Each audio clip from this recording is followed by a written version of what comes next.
Heads up, audio listeners, you're about to hear a videotaped conversation.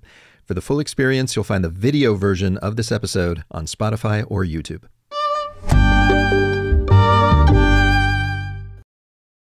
I just wanted to tell you, so I'm going through your bio, prepping for this. I'm looking at my page here because I wrote it down. And I'm looking at your bio, and it's like on Wikipedia. And it's like, 2006 was in a Michael Winterbottom movie, nominated for Best Actor at the 2008 British Indie Film Awards, stars in the great satire Four Lions, by the way, which I love. 2010, gets another BAFTA nomination, blah, blah, blah, decade of major credits. Then in 2016, appears in Star Wars Rogue One, gets a Best Newcomer nomination at the Empire Film Awards. You've been working for like a decade at that point, like getting major nominations. Tell me about when you learn you've been nominated for Best Newcomer. Don't look a gift horse in the mouth, man. You know what I mean? If I listen, I'm hoping to get another Best Newcomer nomination at some point soon, man. I'm hoping to get a debut nomination at some point. If you can trick people into thinking you're not damaged goods, stale on the shelf, then let's take it, mate. I'm hoping I'll get discovered at some point. That is actor Riz Ahmed and director Jan Munir Demange. And honestly, they're in no danger of being considered damaged goods. Riz got an Oscar nomination for Best Actor in the drama Sound of Metal. He wrote Shotgun with Jake Gyllenhaal in the sleeper hit Nightcrawler, and he'll be in Wes Anderson's next flick. Jan directed 71, a war film about the troubles in Northern Ireland that landed him Best Director at the British Indie Film Awards. He was an exec producer and director of the celebrated UK crime series Top Boy and the zombie satire Dead Set. But these guys' latest collaboration seems way more personal and harder to pin down. Half truth, half fiction, and just 19 minutes long. I'm Rico Galliano. Welcome back to the Movie Podcast, the show that tells you the stories behind great cinema. Season 6 is coming soon, but today a special episode. It's my chat with Jan Munir Demange and Riz Ahmed about their new short, Dami. It's a psychodrama about a half-Algerian guy played by Riz, raised in London by his mom, who visits his birth city of Paris to come to terms with his estranged dad, his identity, and the city itself. All of which sounds a lot like Jan's own life. In fact, it gave Riz's character his own Algerian name. So I started by asking if he'd ever thought about just making it a documentary. At the beginning, it was going to be a documentary. Oh, it was going to be? But it wasn't good. The subject wasn't going to be me. And I approached a very dear friend of mine, Rosa Attab. She's a French-Algerian woman, and she's like a true artist. And I said, like, Rosa, would you like to collaborate with me on this documentary, hybrid documentary that I'm doing? And she's like, yeah. And then when I arrived to Paris to start like prepping it and building out the idea with her, she said, look, I hope you don't mind, but I took the liberty of writing a voiceover just to see if it sparked something.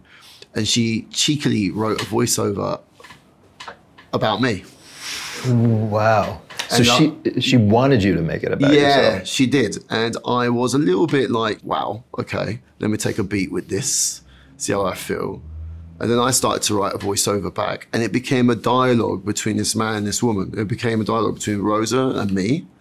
And then it became something else, because there's an element of fiction as well there. It's not completely just an autobiographical piece of work, but my father is actually the guy who plays my dad in the film. We're going to get to that. Don't you worry. There's unavoidably a lot of very personal element. All of that being said, that there are surreal elements, there are fictional elements. There's a character named you who's in there that is to some extent based on you. When do you decide that Riz Ahmed is going to be your perfect avatar? Once I started to lean in to making it very more personal, I felt vulnerable. And I was like, the only person that I feel comfortable doing this with, if I'm going to do it, is Riz.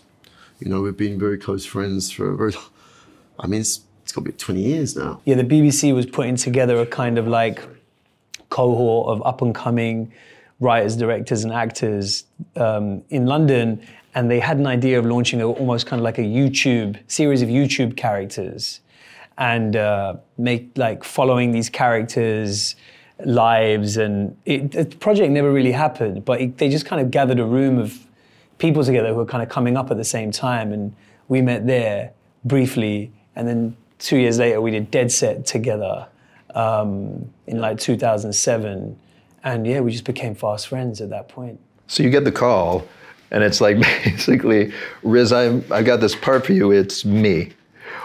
Tell me about that conversation. You can tell. I mean, Jan, even now, I think you're hesitant to frame it as though it's you, and I think that's because it, in a way, it isn't. You know, this is the nature of fiction and of, like, you know, narrative storytelling, particularly, that takes on this kind of magical realist element that you have. Like, the DNA and the soul of this character is from Jan's experiences. Of course, there's an element of, like, you know, catharsis and personal exploration in this, but as is true of any film, of any story, it takes on a life of its own as well. Yeah, exactly. And it was almost about, you know, knowing Jan, knowing some of his experiences, but also having some of my own experiences around, you know, diasporic identity and a love letter to a city that you feel is home, but also feel like you don't belong in. You know, this is the kind of, this is the water we swim in. You know, this is what we know about this experience.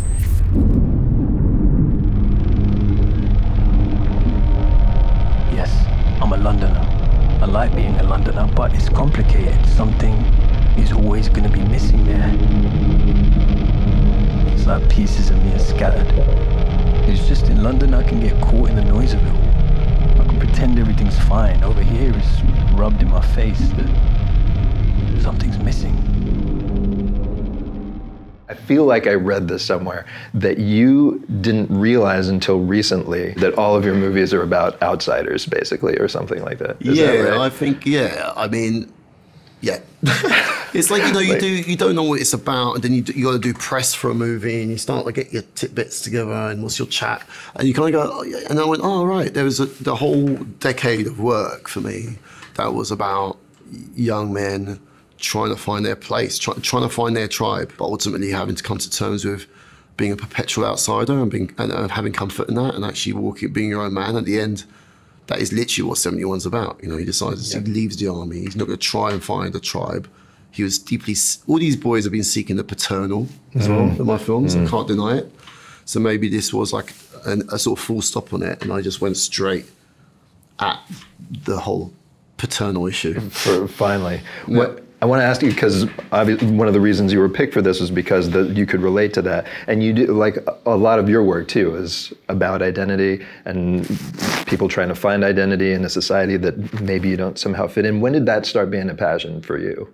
Because it feels like a pointed choices at a certain point in your career. Yeah, it's interesting you say that, because I feel like a lot of creative choices aren't choices, they choose you. I never really sat down and said, I want to make a project about identity, or I want my career to be kind of exploring these themes in the similar way that, you know, you're talking to Jan right now, he's saying, I didn't set out to make a film about myself.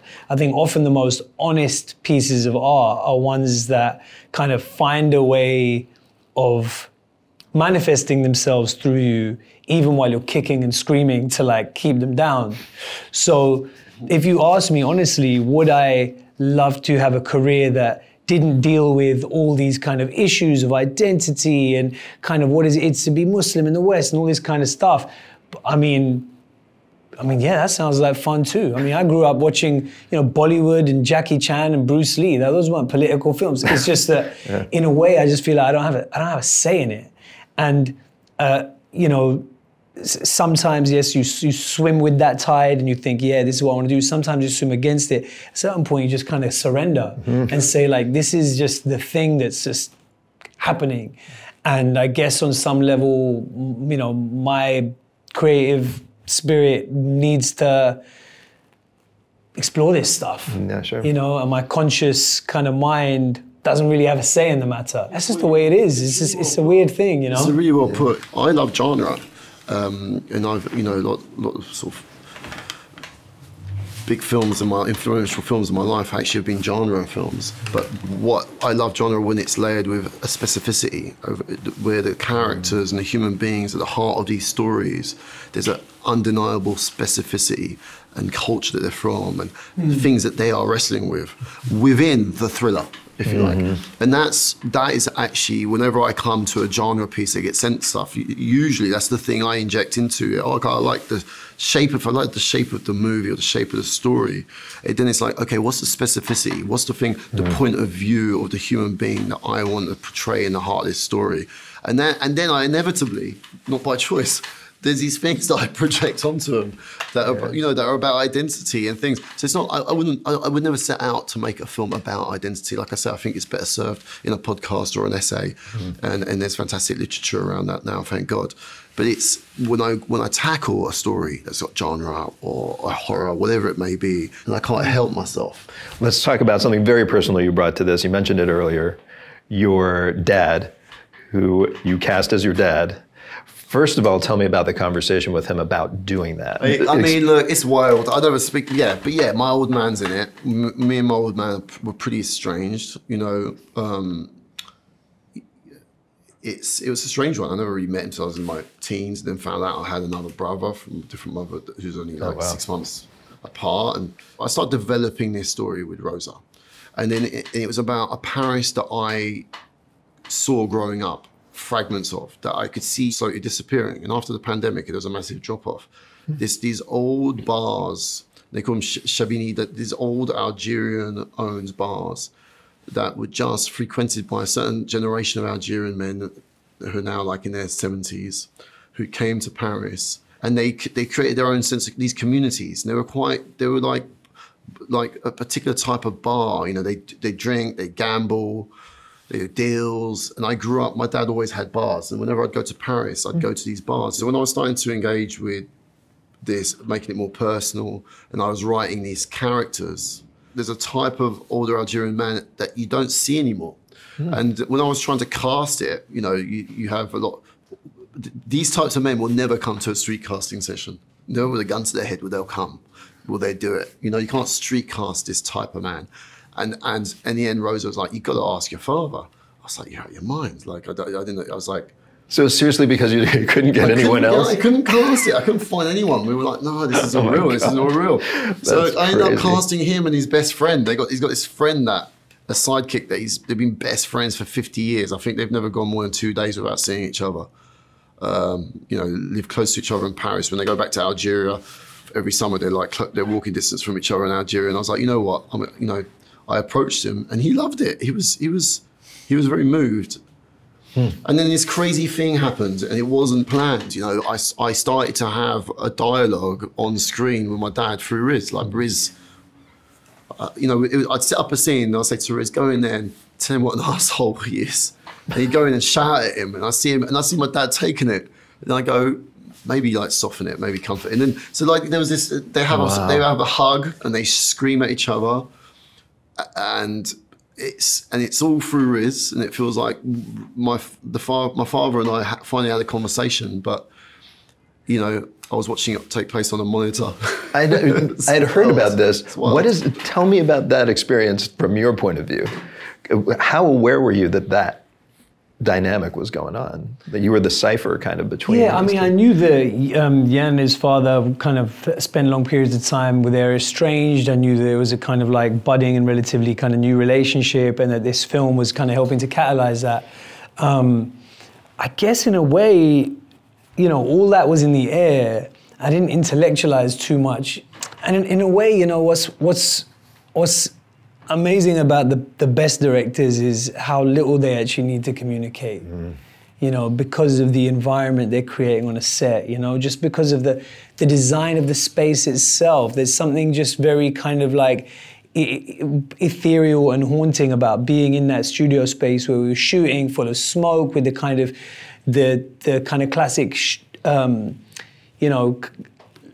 benches and lamplights and maps that you have of Paris that you find on Parisian streets, and the pinball machine and the bar of those kind of old Algerian bars you have, and yet there's a certain kind of music that Jan's playing on set and it's lit in a certain way. And with that, in that kind of setup, with the right kind of casting, with the right kind of set, the right kind of atmosphere. I remember Willem Dafoe actually said this in an interview once, where it was basically you create the world, everything will flow from it. If you make it feel to the actor like this is a world that you're inhabiting, then like it just happens. Is that what you're going for? Like, do you think of yourself as a world builder, I guess, in a way?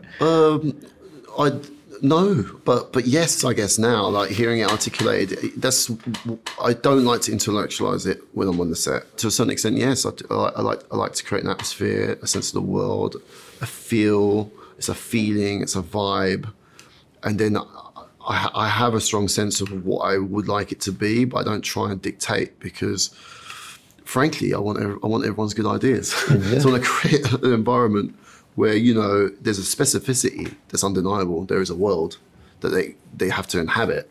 And once they're inhabiting it, you know, it's about their instincts. Both of you, interestingly, as I was looking into it, I knew that you have this kind of separate musical career almost, parallel musical career.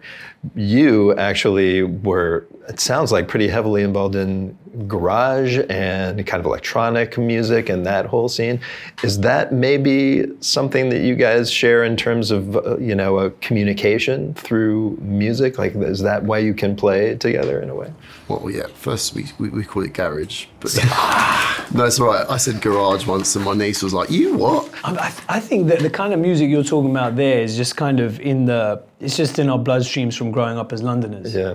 You know, we grew up in the era of jungle music, which transforms to drum and bass, and then it gives birth to garage, and then from there it goes into dubstep and grime, and now we're in a kind of drill era, and UK rap is kind of rising, and it's a beautiful thing to see, and I think that's just kind of like part of what we've grown up around. Yeah. How that affects our kind of cinematic tastes or choices, I don't know, so maybe whereas kind of UK kind of, whereas kind of American kind of hip hop culture is kind of derived from like jazz and soul, and there's a kind of smoothness and a swing to it. I feel like that UK, you know, black music culture, you know, that I'll call it, is kind of like about syncopation. And it has a kind of like off kind of kilter two-step to it. I would say it kind of has edges to it in a different way. If you listen to UK rap music and the flows in that, it has a kind of edge to it. If you listen to the British accent, the way we don't, you know, it's not water, it's water. You know, there's the kind of the cozy edges of things have been kind of shaved off in the music that we've grown up around. It's kind of trying to catch you off balance in a way. Yeah, and so I guess maybe on some level... It's fascinating to hear him say this. Sorry? It's fascinating to hear you. Yeah, but so I guess on some level, maybe the films that we like, it's about... Yeah, there's an element of kind of syncopation, surprise, has a kind of bite to it. I think there's a kind of bite to the music that we've grown up around, and maybe we enjoy that in our films. I like it. Yeah. I mean, I don't know how it works in relation to the stuff I've done, apart from Top Boy, because there was a whole specificity around that. Yeah, right. And the sound and the feel of it. But yeah, music, I mean, it's the highest art form, isn't it? Like, it is... It's the one, isn't it? Like, my mother has dementia, she's in and out of moments of lucidity, but if you put a certain track on, it pierces through everything. Yeah. And there's something about, you know, music without a doubt has influenced me the most in my life. It's also given me on that theme of being an outsider, seeking tribe, the rave scene of the 90s and early 2000s in London. It's a very specific thing that I feel very privileged to have been a part of, you know, the jungle and the garage scene.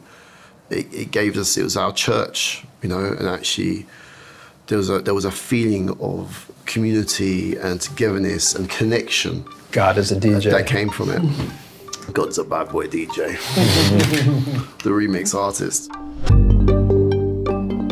Yann Mounir Dimanche and Riz Ahmed. Their short Dami is playing exclusively on Mubi worldwide, and in some countries we've got other great films from these guys too. Check the show notes of this episode for details. Also in the notes, you'll find a link to the song I referred to at the end there, God is a DJ by Faithless. Get ready to dance like it's 1998. Meanwhile, let's roll credits. This episode was written and hosted by me, Rico Galliano. Kira McEniff produced it, along with Ibti Omer, Ilyas Malki, and Stu Pot Productions. It was edited by Sean Holdsworth and Amos Levin. Our theme music is by Yuri Suzuki. The show is executive produced by me, along with John Baranachea, F.A. Ceccarel, Daniel Kasman, and Michael Taka. We're signing off for the summer, but stay tuned this fall for a season 6 that dives into horror. Till then, safe travels, and may all your cinemas be air-conditioned.